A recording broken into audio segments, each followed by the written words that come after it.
News 81కు స్వాగతం. జగిత్యాల జిల్లా కేంద్రంలోని రుక్మిణి సత్యభామ సమేత శ్రీ మదన వేణుగోపాలస్వామి దేవాలయంలో గోదా రంగనాయకుల కళ్యాణం బుధవారం సాయంత్రం అంగరంగ వైభవంగా జరిగింది. ప్రత్యేకంగా అలంకరించిన వేదికపైకి గోదా రంగనాయకుల ప్రతిమలను చేర్చి ప్రత్యేక పూజలు జరిపారు. ప్రముఖ జ్యోతిష్య వాస్తు పౌరాణిక పండితులు శ్రీమాన్ నంబి వేణుగోపాలాచార్య కౌశిక భక్తులనుద్దేశించి మంగళ శాసనాలు అందించారు. ఈనాటి కార్యక్రమంలో నంబి రాంగోపాల్ ఆచార్య, నంబి సత్యనారాయణ ఆచార్య, నంబి చిన్నస్వామి, సామాజిక కార్యకర్త తవుటు రామచంద్రం తదితరులు పాల్గొన్నారు.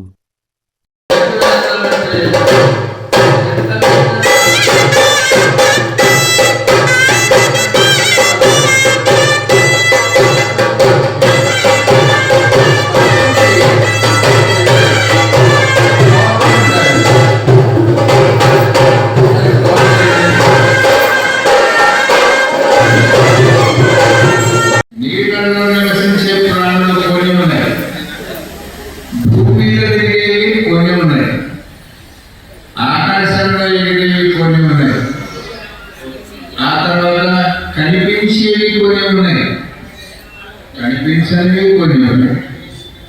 అలాగే నీకు చెప్తున్నాను వినయ్యా. జలజ నవలక్ష జలంలో నివసించేటువంటి రకాలు 9 లక్షల రకాల జ్ఞానం. ఎన్ని లక్షలు? 9. దశలక్షాస్తు పక్షుల ఆకాశంలో ఎగిరే రకాలు ఎన్ని ఉన్నాయంటే 10 లక్షల రకాలు. 10 9 12. జంతువులు 12 లక్షాలని భూమి మీద నడిచేవి ఉన్నాయి. అవి ఎన్ని ఉన్నాయంటే 12 లక్షలు. 12 ఎన్ని? 30. వింశతి లక్షాని వృక్షయో 20 లక్షల రకాల చెట్లున్నాయి. దాంట్లో 19 లక్షల రకాల 19,99,000 చెట్లు మనుషుని బ్రతికించేవి, మిగతావి చనిపోతాయి. 20 లక్షల రకాల చెట్లు ఎన్ని?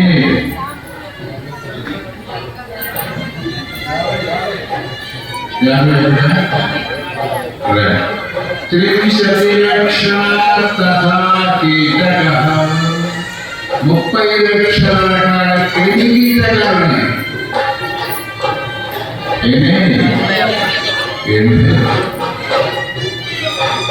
అదృశ్యం లక్షణంగా కంటి కనిపించినటువంటివి లక్షణం. కానీ నాకు వెరైటీ పెట్టిండు రేపటి గురించి అన్నారు. అదొకటే నవ్వడం ఏడవడం, వాటి అవి ఏడుస్తాయి. కానీ పాప నవ్వడం చెందగల సంతోషాన్ని వ్యక్తం చేస్తే తప్ప చేష్టల ద్వారా నవ్వడం అవి తెలియదు. పోనీ అబద్ధాలను అడిగేలా తెలుస్తున్నారు తెలియదు. అది మనకే ఇచ్చాడు తెలిసి గౌరవం. ఏం చేశాడు? అనవసరమైన పోగడాడు. ఆయన గొప్పవాడండి, మనకి ఇది ఉందండి, అది ఉందండి, ఏదో ఉందండి. వీడి చెడ్డవాడండి.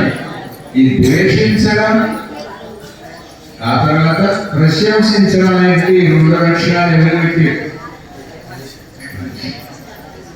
దాపాలను మొదలుపెట్టి కాపీ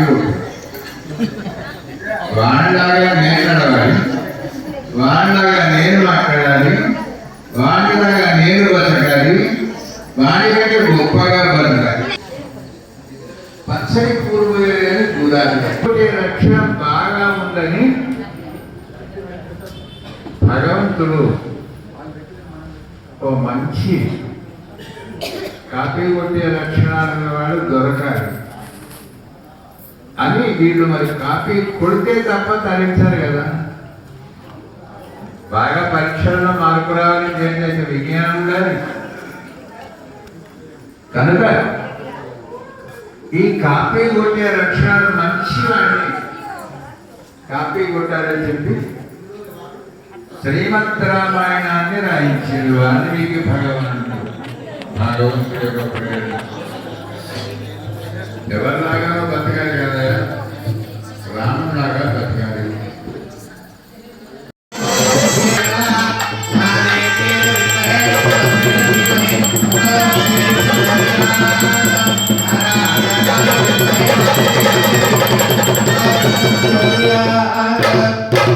లక్ష్మీరమణ గోవింద వరదా భవంతు. జై శ్రీమన్నారాయణ. ఆ తర్వాత వాసుదేవ పుణ్యాహవాచన కార్యక్రమం, ఆ తర్వాత రక్షా సూత్ర ఆరాధన, యజ్ఞోపవీత ఆరాధన అనే కార్యక్రమాలు జరుపుకున్నాం. ఇవన్నీ ఎందుకంటే ముందుగా విశ్వానికి అందరికీ కూడా సైన్యాత విశ్వక్సేన ఆరాధన అనే కార్యక్రమాలు జరుపుకున్నాం. ఆ తర్వాత పుణ్యాహవాచనం అంటే కలశంలోకి వివిధ రకాల నదీ జలాలను ఆవాహన చేసి వాటినంతా కూడా అభిమంత్రించినటువంటి తీర్థాలంతా కూడా ముందుగా భగవంతుడి మీద, తర్వాత పూజా ద్రవ్యాల మీద, ఆ తర్వాత మనందరి మీద కూడా ప్రోక్షణ చేయడం జరిగింది. అలా చేయడం వల్ల ఏమవుతుందంటే బాహ్య శుద్ధితో పాటు అంతఃశుద్ధి లభిస్తుందట. బాహ్య శుద్ధి అంతఃశుద్ధి అంటే మీకు తెలుసు కదా, ముందుగా మనం ఇంటి నుండి శుద్ధిగా స్నానం చేసి వస్తాం, కానీ వచ్చేటువంటి దారిలో ఎలాంటి మలినాలు ఉన్నాయో మనకు తెలియదు. అలానే పూజా ద్రవ్యాలు తీసుకొస్తాం, అవి ఎలాంటి మలినాలు ఉన్నాయో మనకు తెలియదు. అవన్నీ కూడా భగవంతుడికి చెందాలి అంటే ఆ పూజా ద్రవ్యాలు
అచ్చావతారే శ్రీ రంగనాథ స్వామి కన్యాదేవరాయ సారాం లోకనామనాహ ప్రియాహే పురాణిన సారాం గోత్రోద్భవ కాశ్యప శర్మణోత్రీ వేదాంత ధర్మ పౌత్రీ విష్ణుని ధర్మ సంకల్పౌత్రీ సాక్షాత్ గోదానాన్ని మరాఠిని కన్యా.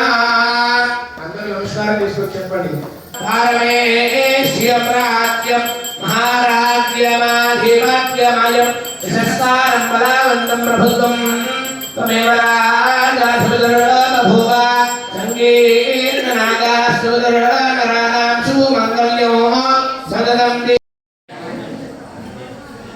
ఇవన్నీ తెలిసిన వాడు కూడా లోకంలో ఉంటారు. మేము ఒకసారి హైదరాబాద్లో సుబ్బిరామరెడ్డి కాంట్రాక్టర్ ఆ ఇంటికి వెళ్ళడం, వాడింటికి బాగా వెళ్ళి పురోహితున్నాం.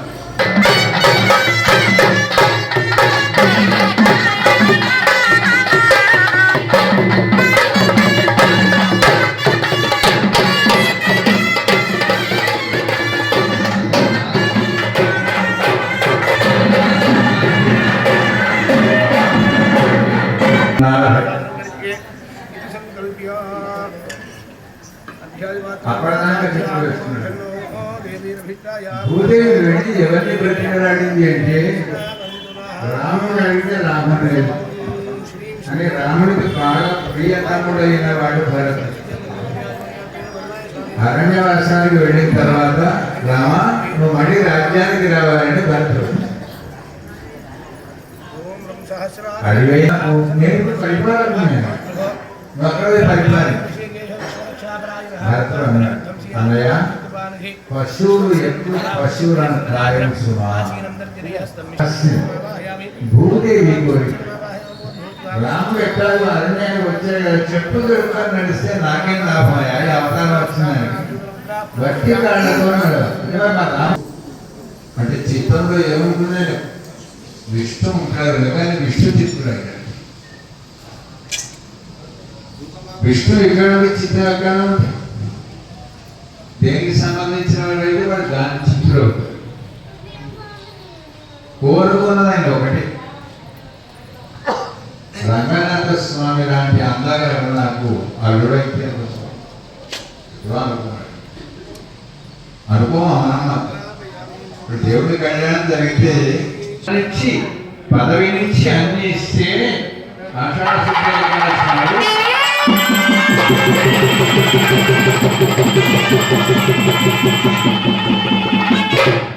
అన్ని ఇస్తే నీకేం ఇస్తాను తెలుసున్నా అని అప్పుడప్పుడు మనం దేవాలయాలు చూస్తుంటాం వంకర వంకరగా చేతులు వేసుకుంటుంటారు ఇటు అనుకుంటారు ఇట కొట్టుకుంటారు ఇట కొట్టుకుంటారు ఎందుకంటే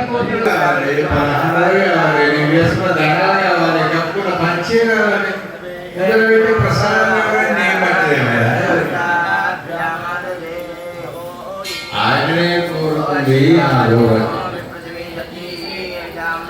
పుట్టింది తులసి కానోద్భవం తులసి కాన అంటే పెద్ద అడివేటండి తులసి మరి గోధుమ 1,00,000 తులసి అర్చన వరవత్ర శైలి చేయాలంటే ఎన్ని చూస్తున్నాడు కదా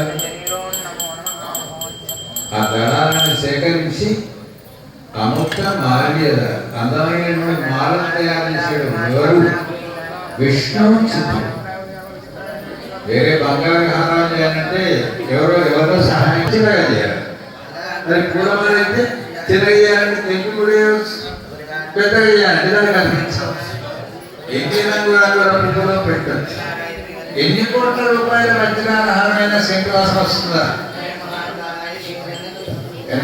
పూలమాల కావాల్సిన